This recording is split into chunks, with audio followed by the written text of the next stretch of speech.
Genesis chapter 2. Thus the heavens and the earth were completed in all their vast array. By the seventh day God had finished the work he had been doing. So on the seventh day he rested from all his work. Then God blessed the seventh day and made it holy, because on it he rested from all the work of creating that he had done. This is the account of the heavens and the earth when they were created, when the Lord God made the earth and the heavens. Now no shrub had yet appeared on the earth, and no plant had yet sprung up, for the Lord God had not sent rain on the earth, and there was no one to work the ground. But streams came up from the earth and watered the whole surface of the ground. Then the Lord God formed a man from the dust of the ground and breathed into his nostrils the breath of life, and the man became a living being.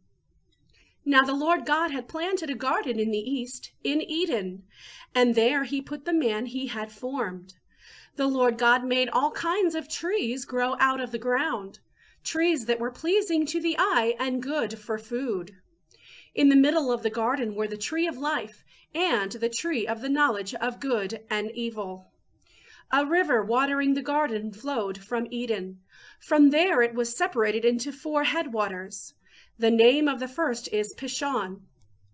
It winds through the entire land of Havilah, where there is gold. The gold of that land is good. Aromatic resin and onyx are also there. The name of the second river is Gihon. It winds through the entire land of Cush. The name of the third river is Tigris. It runs along the east side of Ashur. And the fourth river is the Euphrates. The Lord God took the man and put him in the Garden of Eden to work it and take care of it. And the Lord God commanded the man, "You are free to eat from any tree in the garden, but you must not eat from the tree of the knowledge of good and evil. For when you eat from it, you will certainly die." The Lord God said, "It is not good for the man to be alone. I will make a helper suitable for him." Now the Lord God had formed out of the ground all the wild animals and all the birds in the sky. He brought them to the man to see what he would name them.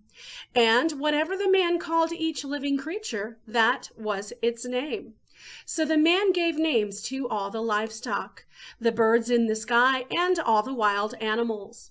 But for Adam, no suitable helper was found. So the Lord God caused the man to fall into a deep sleep. And while he was sleeping, he took one of the man's ribs and then closed up the place with flesh. Then the Lord God made a woman from the rib he had taken out of the man, and he brought her to the man. The man said, "This is now bone of my bones and flesh of my flesh. She shall be called woman, for she was taken out of man. That is why a man leaves his father and mother and is united to his wife, and they become one flesh." Adam and his wife were both naked, and they felt no shame.